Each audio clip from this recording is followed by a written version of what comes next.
just put a little list together. I was thinking earlier today at work, I'm like, man, what are kind of the topics around offensive line? I was hearing Wildy, Mark Tauscher, and Brian Balaga talk about the offensive line shakeup. And I told you guys before, I was kind of expecting Anthony Belton to compete at left tackle, right, and keep Jordan Morgan starting at right guard.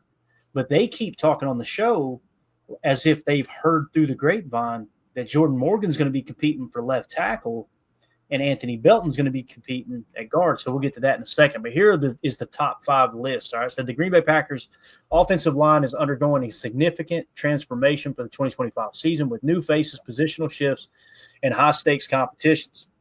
After ranking 5th in rushing yards and 3rd in sack percentage of 2024, the line remains a cornerstone of the team's aspirations to contend in the NFC North. Here are the top 5 storylines to watch as the Packers offensive line shapes up for 2025. Number 1, of course, is Elgton Jenkins' move to center, right? 2-time Pro Bowl guard Elgton Jenkins is sliding to center, a move confirmed by general manager Brian Gutekunst in March 2025, following the departure of Josh Myers to the New York Jets. Jenkins, who started at center for Mississippi State in 2017 and 2018, has roughly 400 NFL snaps at the position compared to over 1,700 in college. Gutekunst is optimistic, stating, quote, "We feel he's got a chance to be an all-pro center. The shift aims to leverage Jenkins' athleticism and leadership to enhance the run game for Josh Jacobs, who rushed for 1,307 yards in 2024. However, Jenkins' limited recent experience at center raises questions about his adjustment to pre-snap communication with Jordan Love and handling agile defensive tackles. His success could elevate the line, but any struggles may prompt the Packers to seek alternatives by 2026, especially with his $18 million base salary looming. Of course, we talked about him jumping to a cap hit of $24.8 million in 26. I want to get your all's take. How comfortable would we be with Elgton Jenkins at center, or is there someone else on the roster that you would rather start over Jenkins at center? I feel real comfortable as long as he wants to be there. Obviously, I think that was the nervousness that we all felt with the initial segment that we did opening up the podcast. Other than the Willie thing, we haven't heard many credible news stories that there is a problem there. But again, it just seems a little bit eerie, him not being there for the voluntary OTAs and that kind of stuff. But I'm not worried about whether or not he can play there. So as far as that aspect, I think that we have our best 5 on that line. And if he is the captain there as that center, I'd feel really great about it. And like you mentioned, it's interesting battles between the left tackle and the right guard. I think we obviously know what's going to go on at right tackle, hopefully at left guard as well. But we're as we've seen in years past, we're just one injury away from completely reshuffling the deck, so to speak. But I think this year they're trying to solidify a starting 5 that maybe doesn't need to be moved around as much if one guy happens to, unfortunately get injured. I would personally like to think that hopefully they've got a contingency plan, a solid actual backup, and I would hope that it was Jacob Monk if I had to pick.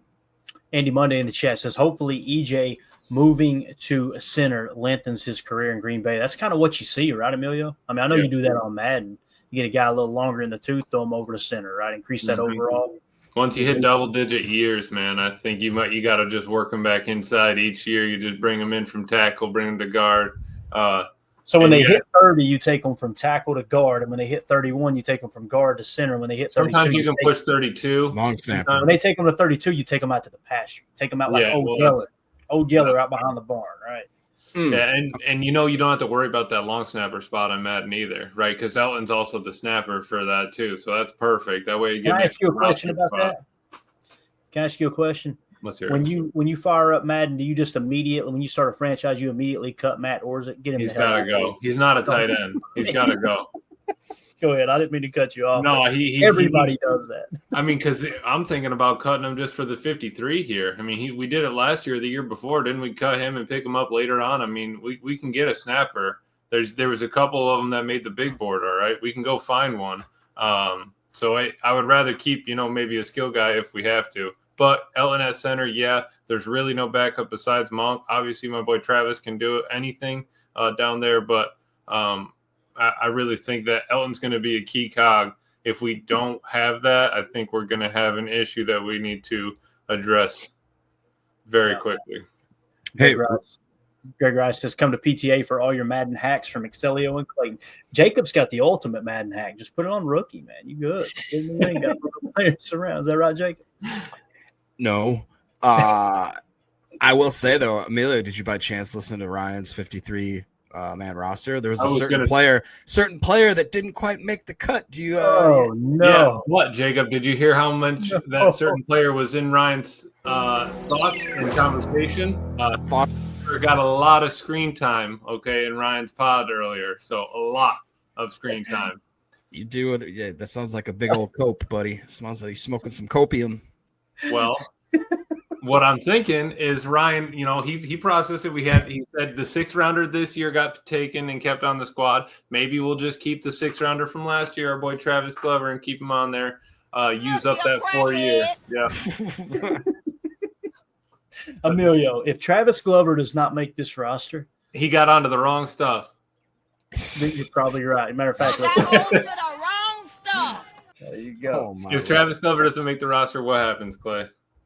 I think you're going to catch some hell, man. I think that's what's going to happen here on this particular program. Emilio riots at dawn. Just paints his face.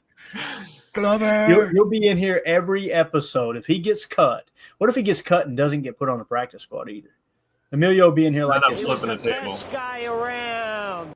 Because he's going to get picked up and he's going to go play a good 15 years, and then we're going to be devastated. That would be hilarious if he goes somewhere else and just all pro, like 10 years in a row. Best tackle. From a fan right here.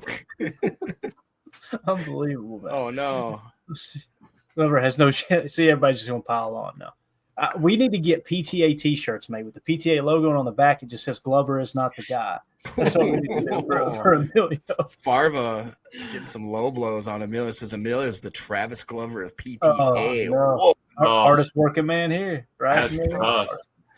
Hey, what would happen though if Travis Glover just comes into camp, kicks ass, and wins a starting spot? Wouldn't it? Well, Emilio would never shut up. I'm walking in here like Randy from South Park with my wheelbarrow, and I'm just going to be walking the sidewalk with this thing. That's exactly what's happening. Most of you guys got that, and you just seen the picture of the wheelbarrow. I got a 2-wheel wheelbarrow. I'm bringing that thing inside the house. It's a Milwaukee, isn't it? No, it's a Tupex from Canada. Okay, all right. Let's get this back on the tracks here. Coach Lynn says, I think Sean Ryan could get another look, but not to start over Elgton Jenkins. That's a great point. Sean Ryan might be the backup center, right? If I remember correctly, wasn't he the one who went in after Elgton Jenkins last year? I believe that was the case. Like, there was one particular game where maybe Elgton wasn't available. It might have been against Philly, where Elgton had gotten hurt already. I can't remember when it was. Everything's such a blur. There was one point in the season, though, where Sean Ryan was maybe warming up on the sideline as center or something, like taking, handling snaps. But anyway, that may be the case.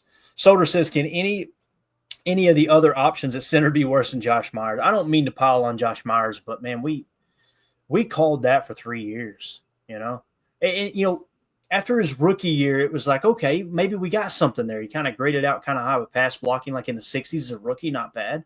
And taking the beating he did from Aaron Rodgers, just cussing him out on national television because he wouldn't snap the effing ball. But then year 2, it was like, oh man, he took a step back. Year 3, worse. It's like, yeah, this is just. By year 4, I was over it, man. Where did he get signed again? To the Jets for less than $2 million on a 1-year deal. Yikes! And I remember. And here's the crazy thing: Josh Myers is as bad as he played in Green Bay, in my opinion.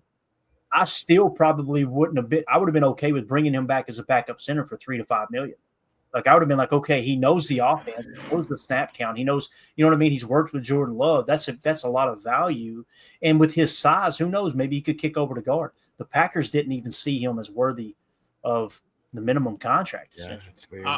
I think Sean Ryan or honestly Zach Tom would probably be the backup center if we're talking like, and then you would bring in. That's where you're looking at tackle depth versus guard depth on the remaining players and say, if it really did go down, Elgton leaves and you have to bring Zach Tom in, Sean Ryan can't do it or whatever, who's going to tackle over there? That would be my question to you guys. What if, and again, I hope this doesn't happen. I have no reason to believe it's going to happen this way. But let's assume Elgton Jenkins is pissed off and skipping the offseason stuff. And let's say it gets so bad that he leaves. I don't think that'll happen. I think that's like a less than a 1% chance of that happening. If it did happen, though, who would you want to start at center? Because there's really nobody out there on the market now. Everything's done. The dust has settled, so to speak. For me personally, I think it's so important. I would kick Zach Tom to center and then let Jordan Morgan and Anthony Belton fight it out for right tackle. That's what I would do. I think so too. Because you can always put a tackle on. You can always put a tight end or a back, or you can get a chip. You can help on the outside.